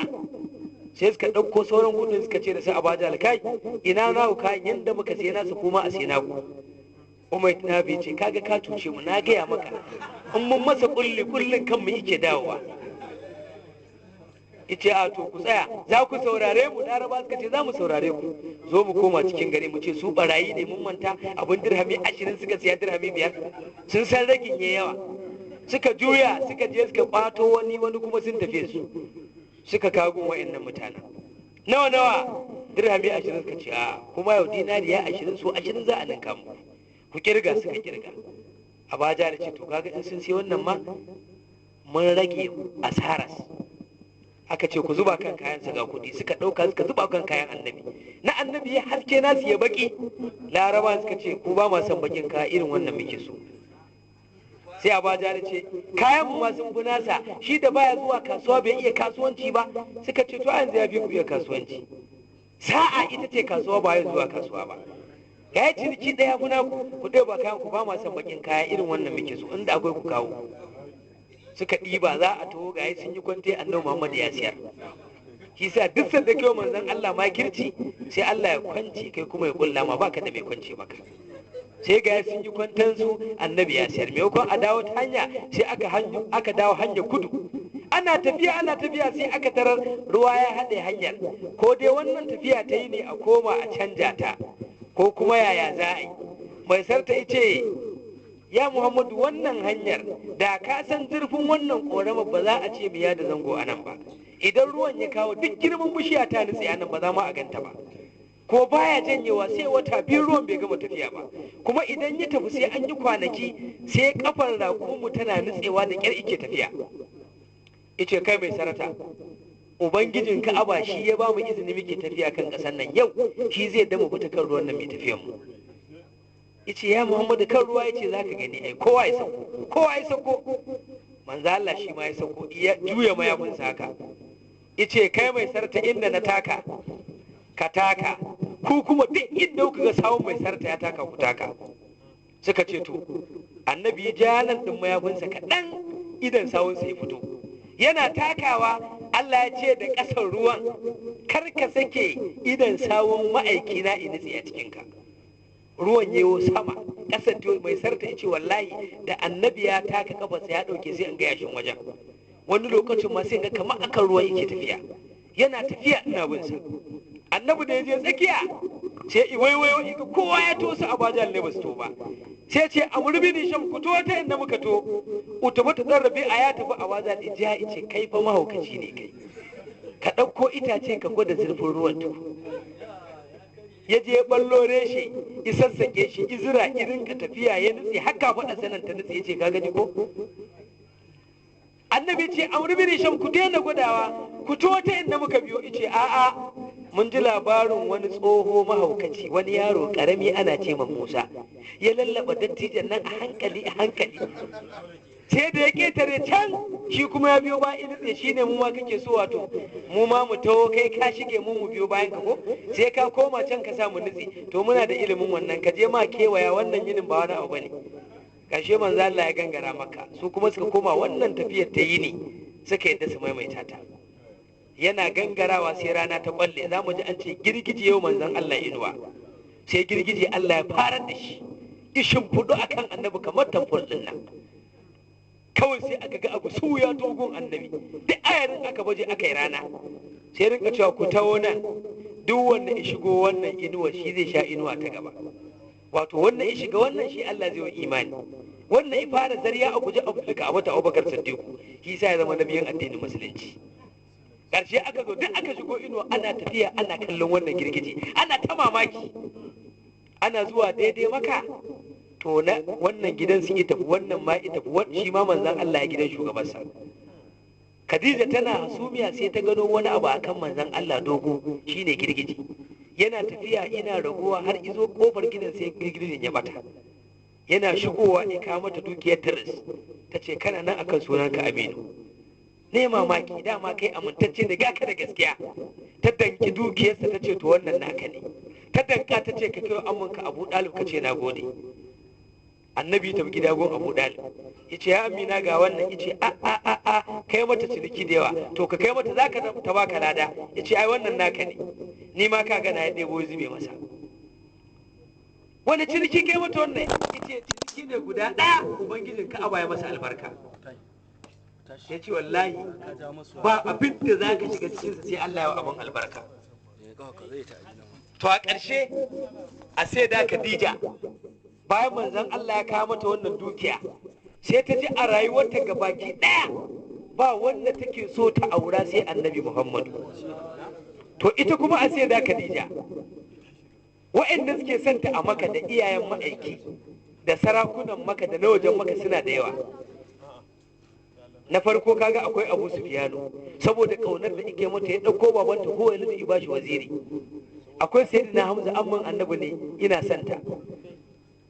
Sayyidina Abbas ina santa. Abu Lahab shi ma ina santa. A ƙarshe akwai mutane da dama irin su mai sarta din ta Ibn Hajjaj.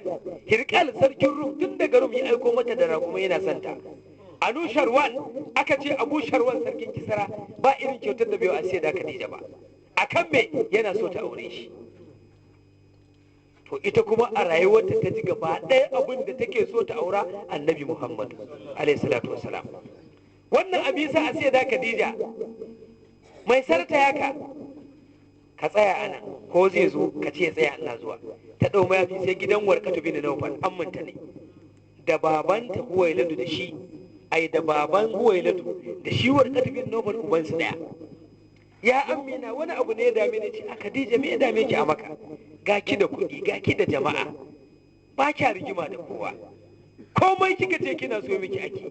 Ta ce wani abu ne ba a siyansa da kuɗi in yi sille kawai ya sille. Ta ce to ice to me wannan? Ta ce wani ne nake san shi. Waye wannan? Ta ce dan wajen Abdullahi. Kin gaya masa? Ta ce ai ce to ki je ki gaya masa ba. Amina ba wata dabara ice dabara kenan ki gaya masa. In ya yadda to in bai yadda ba sai mu shiga harkar.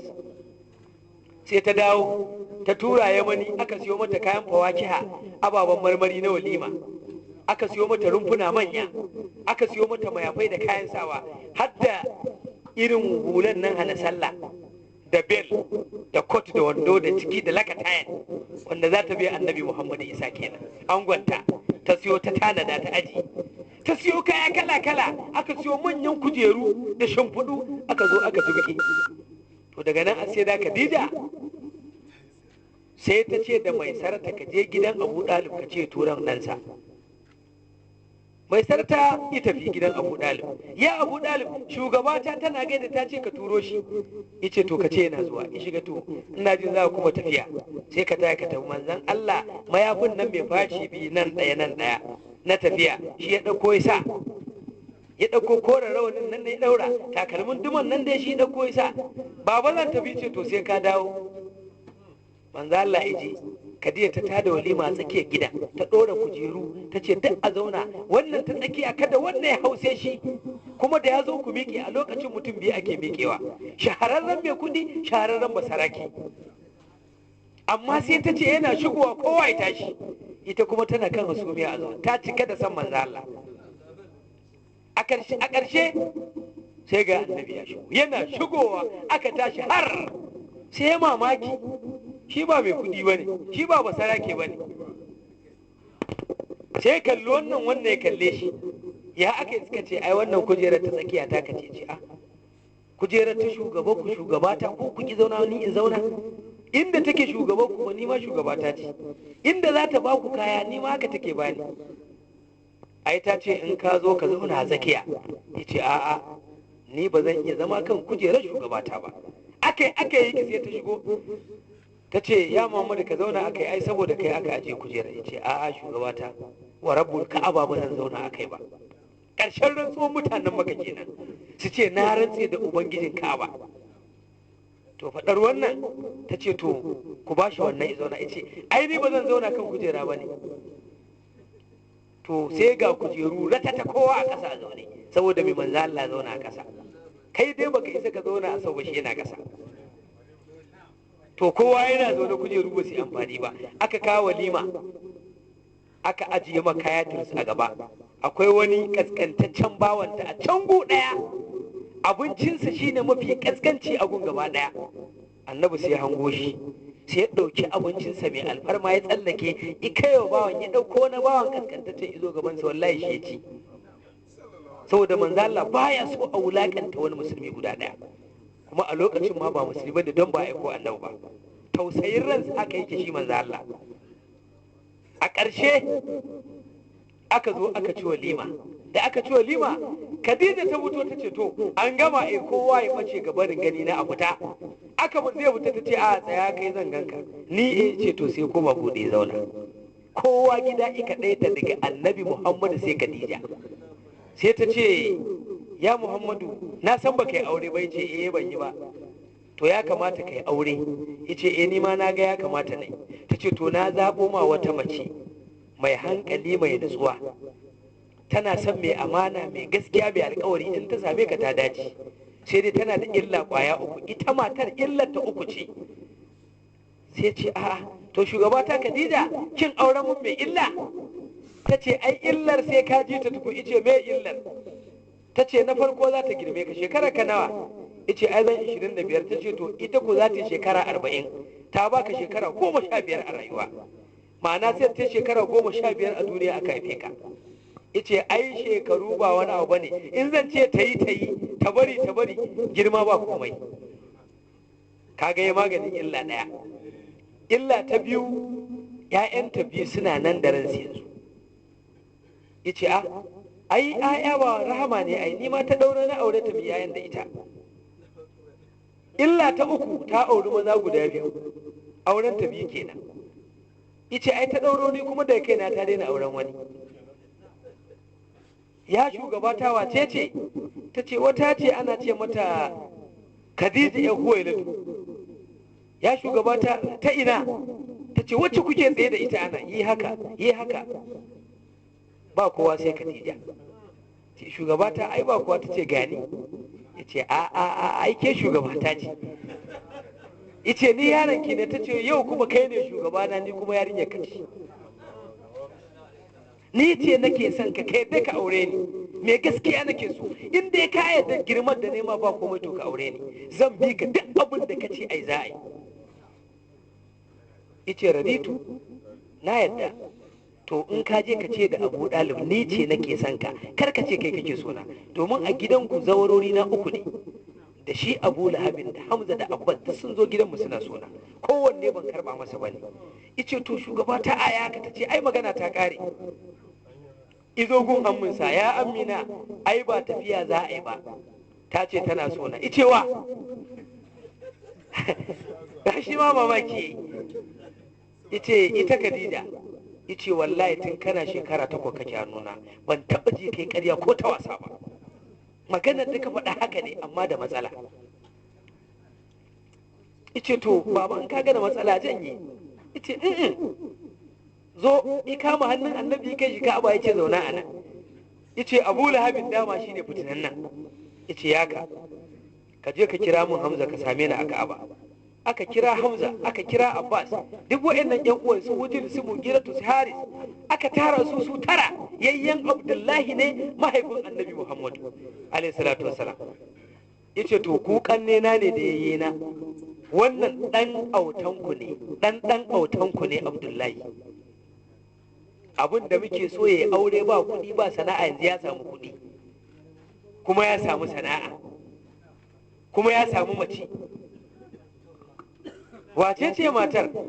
Aka ce ai Khadija ce. Abu Lahabi ce wace Khadija?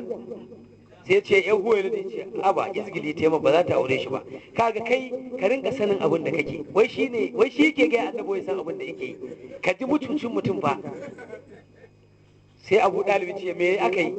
Ice to Abu Dalib mutumin da ba shi da uwa, ba shi da uba, ba shi da wa, ba shi da kane, ba kaka inda zai zauna ma ba mu sani ba. Sai Hamza ya ce da Allah tsaya, kake fifita ta ne a kansa, shi dan dangi ma, duk wanda izo nan garin gidan mu yake zuwa. Ka'aba fa ta mu ce, ta iyayen mu ce, dutsen Safa da Marwa namu ne, Zanzam namu ne, Makama Ibrahim ta mu ce, dutsen Abaka Baisin namu ne, wafi mu asali ne, shi da ya fita ma. Kuma ta ce ita take kai, ya dan kane na, ni ina son ta, na janye na ban maka. Hamza yace ni ma na ban maka. Abu Dalib ce ni ina ciki. Abu Lahabin kai na tabare dan nan, wai shi yana ciki, shi ɗansa ne fa, a ƙa'ida ɗansa ne, amma sai nuna shi yana ciki. Take anan Hamza yace Abu Dalib zo mu tafi gun Huwailid da babanta a nemi auren. Take anan aka hawo doki sai gidan Huwailid, ina kofar gida a zaune, yana ganin su ya ɗauki buzu ima suka zauna. Ya ku ƴan manyan gida, lafiya ko? Suka ce a lafiya. Suka yi ma alkunya, yan mu ce, ai dan mu ne, yaga yarka yake so. Wani dan naku? Ja dan gidan Abdullahi kanan. Wace ya a cikin su uku? Ja Khadija. Khadija a ba za ta aure shi ba, izgili ta masa, in ji baban ta kenan, izgili ta masa. Abu Sufyan yana son ta, Hirqal, Anusharwan, kai ma Hamza da ka zo, kai ma ka ce kana santa, wanka Abbas ina santa, kanin ku Abu Lahabin yana santa, wani ita lissafawa Abu Jahal ba abin da bai mata ba. Hamza ya ce to ai mu ya gaya mana, ni na janye masa ai. Sai Hamza ku tashi, ya kama buzun yi watsa musu kasa, ce ku tashi ba za a bashi ita ba. Dan me za ku zo mun da wannan magana? Ku ne za ku iya auren Khadija? Hamza ya miƙe ce haba Huwailid, bai kamata kai mana wulaganci ba. Mun zo haɗa jininmu da jininka? To na rantse da Ubangijin Ka'aba, wannan abin da kai mana a yau, mutukar za kwana a wannan gidan naka, zan ɗauko doki in to a guje da jikin gidan naka, da ni da kai da garin gidan duk mu cike gaba ɗaya mutu. Kuma ka san hali na zan yi wannan. Zo mu tafi Abu Dalib. Sai suka juya suka tafi. Yamma ta gangaro, tana gangarowa Huwailid sai ya canja tunani. Hamza fa ya ga abin da ya ce zai yi, kwana a gidan nan matsala ne. Matan sai ya ɗebe ya tura makota, sai ya gudu gidan Warqatu bin Nawfal. Ina zuwa yace lafiya, yace wai ai gidan Hashim ne wannan dan autan nan dan gidan Abdullahi, wai shi yake sanya ta. Yace tsaya zauna, ta zo nan ta ga ta ce tana son shi, ita take son shi ba shi bai san ma tana son shi ba. Nace ta gaya mar, ta ce nace ta je ta gaya masa. Saboda haka me kake nema? Kai mai kuɗi, ita mai kuɗi, shi kuma rubunsa ake ma ya ƙyaura. Kuma ta ce tana son sa har yadda me kake bukata? ai Hamza ya ce in na kwana a gida zai ruguzo gidana a kaina, shi sa na to gidanka in kwana. Sai ce to ai ba zai yi ba, kai ka tsare gidanka in yi labari kana gidana, ni kuma sai zo ya rusa gidana kenan. Kaga ba zai yi ba kenan. Yace to me dabara? Yace dabara guda ɗaya ce kawai, shine ka ce ka bashi ita yanzu in shige ni da Abdullahi kananka da kai mu tafi can gidan Hashim din. To kana ganin Hamza ya ganni ba komai? Ice ba komai. A da komai. Ice to inda komai mu bi mu tinkare shi, idan muka rike shi kan yi ce mana illa kai ka gudu. To na yadda, to a tafi. Aka tashi aka ɗau Abdullahi da Warqatu bin Nawfal da shi Huwailatu. Sun zo suna ta labari. Abu Lahabin yace ai na gaya muku ma ni tashi zan tafi yanzu, na gaya muku izgili tema ba za ta aure shi ba. Hamza ya ce ka tsaya za ka ji labari nan da dare, za ka ji abin da zai faru. Suna kake Huwailatu ya ce to Warqatu ka ji Hamza ina maimaita maganar nan, kaga tana zuciyarsa kenan. Sai ce to tsaya anan. Suna karasa Abu Dalib ya ce sannun ku da zuwa. Warqatu ne ya dauki buzun shi ma ya ba suka zauna. Ya akai? Kanina ne ya same ni. Wannan ya ce ni kuma dan Amina ne ya same ni. Ya ce dangane da abin da ya muku ba wani abu, ya ba ku yarinya. Dama Abu Lahabin ya baku. Yana ina? A shi ma yanzu ya to ba su ce dan labewa ya ba saboda Hamza. Ya ce Hamza leko ku gaisa. Yi waiwayo suka gaisa da su Warqatu da Abdullahi. Ce to yanzu ya za a yi? Yanzu ya zo. Sai Warqatu tashi sai ya mai ishara ne zo. Ya Hamza ya ce a ba komai zo. To ai ya san shi a Makka mutum uku ake tsoro: Hamza, Umar, Amr bin Hisham.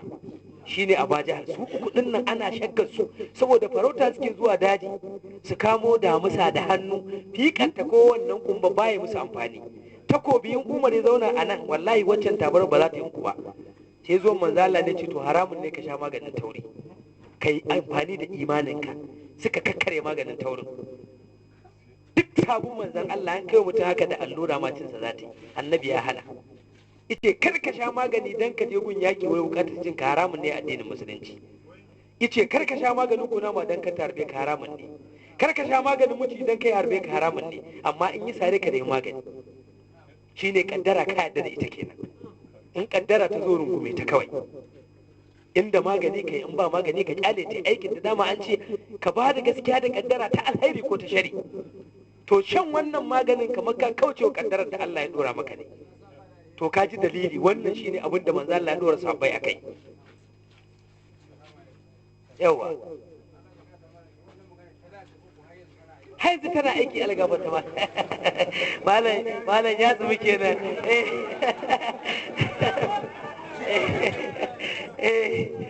Ai tana aiki har yanzu tana aiki, domin su sahabbai idan ta kai an ce maganin karfe ne zai sasi wannan yaƙi, to ai kaga abun ba zai yi ba. In kai ka sha wancan bai sha ba, saboda haka in ka sha kai za ka yi wannan bai sha ba zai ba kenan. Shi sa manzo Allah ya dora su akan duk al'ummai ba wanda Allah ya ba su shahada sai al'ummata. Ba wani mutum da zai mutu duk irin girman mutuwar da kai ka kai daidai da sabon da ya mutu a daji a wajen daga kalmar la ilaha illallah ba zai ba. To wannan shine dalili, shahada Allah ya bi al'umma manzo Allah. A je yaki a kashe ka, kada a yi ma wanka, kada a yi ma sallah, kar a yi ma likafani, kayan jikinka komai da shi za a je a binne ka, Allah ne mai ma hidima kawai. To in bar da shahidi ba wanda ake wannan. Dan ko mutum konewa ya ana masa sallah ko? Konewa da in yi sai dai a yi famar ruwa a masa sallah. Misali in ba a yi ma wanka ba. To wannan shine dalili kawai. To a ƙarshe shi Huwailid ya ƙaraso. Hamza ya jingina baya da Ka'aba. Abu Dalib ce kai Hamza ne ko ku gaisa kai da sarkinka. Ko ce a Huwailid ne ya ce Hamza ina gajiya. Suka yi gaisuwa tsakanin fushi da yarda. To bayan an gama wannan sai ce to ya aka yi? Ce kawai shikenan tunda ta ce tana son shi shikenan an bashi. Ce to sai ka sa mana rana. Sai Huwailid ce to za a je a tattauna. Ce ai tattauna in dai gaske ce. In dai gaske ce ka da ka bayar ka sa rana, kai ne babanta kawai. Ya tsaya ya ji Warqatu ce zo, suka koma gona ya ce sa masa ka kubuta daga wancan abun, zai ga kamar ka shirya mar dabara ne. In ko ka sa rana za a yi shela magana ta kare. yace kai wannan mutum ya shiga cikin rayuwa ta ya zauna. Warkati ce ka kyala rayuwa, wannan da za ta aura arzikin ku ne, kai Huwailid wannan da za ta aura arzikin ka ne a tare da shi. Ce ai Warkati bai da kuɗi, ce kai kuɗi kake hangowa, wannan ake rububunsa ba ganin akwai wani abu da Allah zai ma ubangijin Ka'aba. Ce shikenan kawai an bashi. Ce to a sa wata, yace watan Rajab, wato watan da aka yi Isra'i da ma'aiki kenan. To nawa ga shi, yace duk Lahadin da ta zo. To shikenan ya sa rana. Saboda haka aka zo a gaya sai da na Hamza, yace shikenan, yace amma abin da yake so kar a faɗi mijin a boye.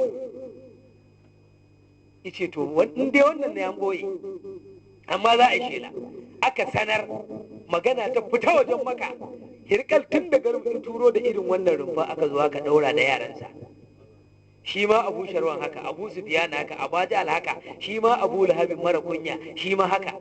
Ɗanka ina so kai kana so ka fito takara da shi. Ga rumfuna na ratata, kowa yana tunanin shi ne mijin Khadija. Aka zo taron aka zauna, Khadija ta yi walima da tun da Maka take ba ta taɓa walima irin wannan ba. Aka yanka raƙumai da shanu da ƙananan dabbobi, aka kawo kayan marmari aka raba, ta ɗauko rumfa ta ɗaura irin wannan, ta sa kujera, ta sa yaran, aka sa ƙato kujera tsakiya, ta ce da mai sarda je ka taron kai kallo.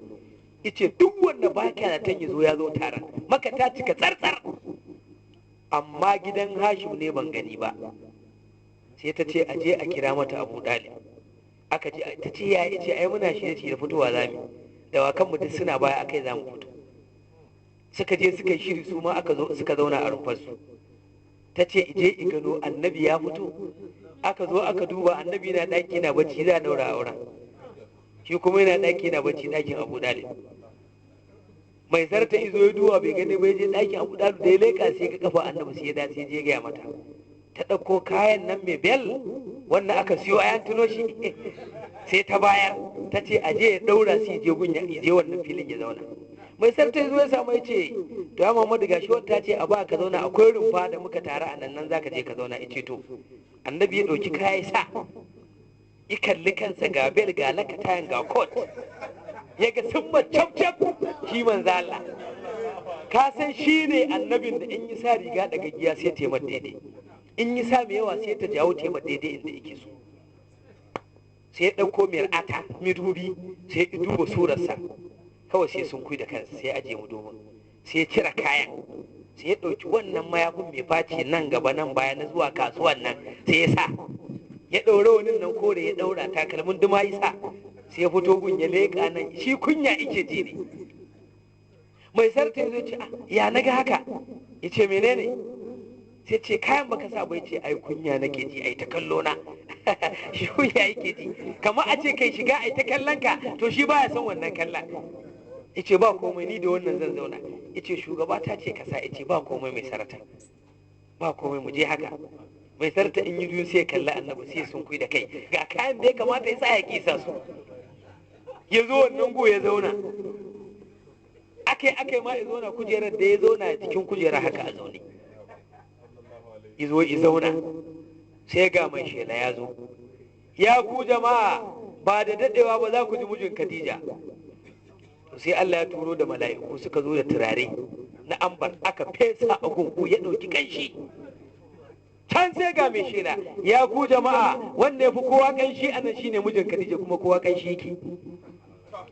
Abu Jahl haka ya ji kanshi a jikinsa, ya ce asi dan waye ce ya sansana na kaji, isansana ya ce in dai kanshi ne aure to kai ne angon.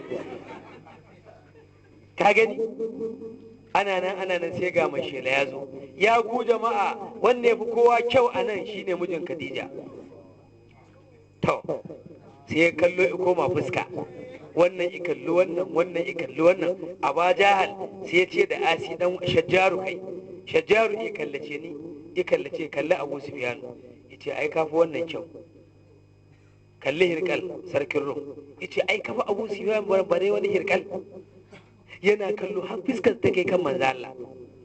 Sai ce to ga Muhammadu Jandu da yaro ne kallace shi, i kallace Abu Jahl i kallace annabi.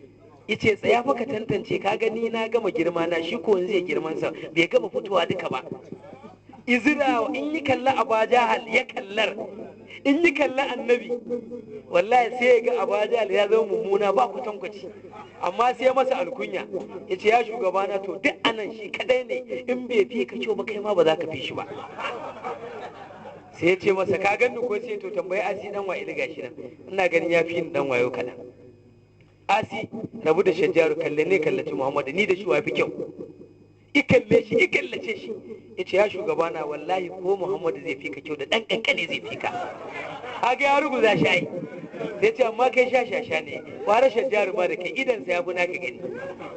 to jin wannan sai ya zara takobi, sai dan sari kasa, sai na hamza sai hango sai ya taso daga cikin bani yashi, yazo hada da takobin da hannun sai ya rike, ce kai in ka sake ka tada fituna a wannan daurin auren, ina tabbatar ma gidanku na farko an daina daurin aure, an daina taron suna, an daina kai gawa, kai in ma ba sunan ba kai gawar ba daurin auren, an daina zaman lafiya a gidanku.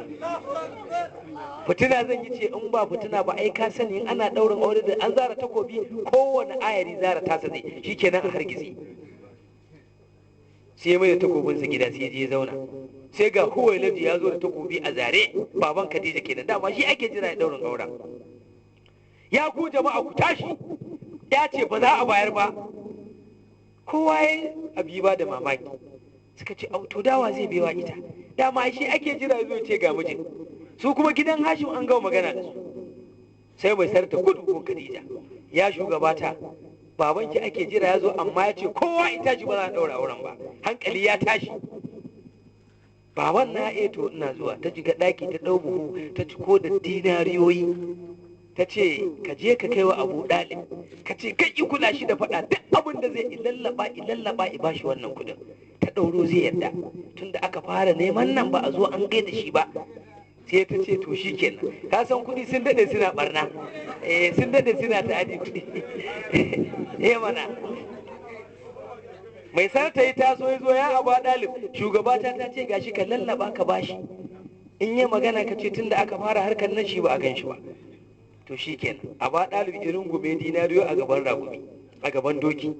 Huwailadu yana tsuma ga takobi a hannu, yace Huwailadu ka ce ba za a ɗau aure, mun yi magana da kai amma magana ta ƙare, yanka ce ka rike, amma ina son ganin ka, a'a in za ka ganda inda na zare takobi zare, ni fa yanzu a mutuwa ta na fito. sai ce a'a mu da kai ai ba zancen haka, ko baka ba mu yarka ba, tunda ka amsa mana a farko mun ji daɗi, amma ina so in ganka, ni ba zan ganka ba ka yadda. sai da ina towa kirjin dokin Abu Dalib, ita fa kirjin dokin Huwailadu suka haɗa haka, izaro wannan i bashi yaka, me za ka ban aiko ba ku da kudin da za ku ban, ice na sani tunda aka fara neman yarinyar nan ba a zo an ganka ba, ka rike nan ka gani me zan rike, i kwance ma bakin idan dungura man ita, ileka sai iga jajaye ba dirhamomi ba, sai i karba yi sa hannu har ƙasa duk su ne. to kai Abu Dalib ni fa ban san ma menene waye a cikin ku ne, kaga an zo gaba kenan. sai ce ai dan wajen Abdullahi ne, au shi ne ai yana da gaskiya da amana, to abin da za a ina jin kunya sa Abu Sufyanu, amma abin da za a Abdullahi ji ce haka, ina kunya sa Abu Sufyanu, kuma wanda za a bata dinnan mutumin kirki ne, sau da ka ni yanzu tafi gida, kai ka tsaya shi Abu Dalib ya hudu bas, a zuwa ya auren kawai shi kenan, ni zan je gida, irin gumu kudinsa sai gidansa kawai shi kenan. shi sa kuɗi sun daɗe suna barna, ko yanzu in ka ji uba yana faka-faka da ka je ka manna mai shi kenan kawai, magana sai ta ƙare. to a ƙarshe Abdullahi da Abu Dalib da Warqatu aka taru aka ɗaura auren Annabi Muhammadu alaihi salatu wasalam da ainihin Asida Khadija, yan ta zama matarsa. to ga kan gaba an zo a shiga ko a kwana, ga yan da ta nan nake gani karfe nawa ta yi, ɗaya ta yi ko ɗaya da rabi. to sai a takaita saboda wayannan malama. domin in muka tafi daga nan an gane za mu je kan haifa-haifan manzan Allah da yadda aka haihuwa, har izuwa kan shugaba a sai da Fadima, har izuwa aiko Annabi Muhammadu alaihi salatu wassalam. to da na so, amma saboda ga mutane kuma ai afuwa kada a takura wasu, ai an fahimce na yi, dan kar a takura wasu. Allah ya ƙara mana ƙaunar manzo Allah, kuma Allah ya maimaita mana. wani lokaci idan an zo a rike iya nan, in Allah ya ba mu dama aka dawo sai a ɗora daga nan har zuwa hijiran manzan Allah. In ba ta kai hijira ba sai a tsaya zuwa 'ya'yan annabi din suna da wasu matsaye, an gane, da gwagwarmayar manzan Allah ta Maka inda aka fi addini, da dokoki da aka sa ba a so a yi sallah a Maka, ba a so a yi kaza, da fafata da aka yi da yawa da yadda addini ya kamu da kuma mu gudunmu da ya kamata bi addinin musulunci. An gane ai, na san aka zo iya aiken kawai ma iya nan lokacin zai tafi gaba daya, saboda tun a farko na ce manzan Allah ina da faɗi da zurfi da tsawo, gashi da daɗi kullum sabo ne manzan Allah. In ana faɗarsa jin daɗi yake, yanzu in ba annabi ake faɗa ba wanda zai ke kace shi dan sana. Amma ƙaunar annabi ta sa baccin ma ya ɗauke mana, wallahi ko ƙwazara ba na jin baccin. Amma na kalli tsofaffin nan sai ga bai kamata a daɗar da su haka ba. Allah ya maimaita mana, Allah ya ƙara mana ƙaunar ma'aiki. To anan nake cewa assalamu alaikum wa rahmatullahi ta'ala wa barakatuh. Wa alaikum salam wa rahmatullahi ta'ala wa barakatuh. Muna yi wa shi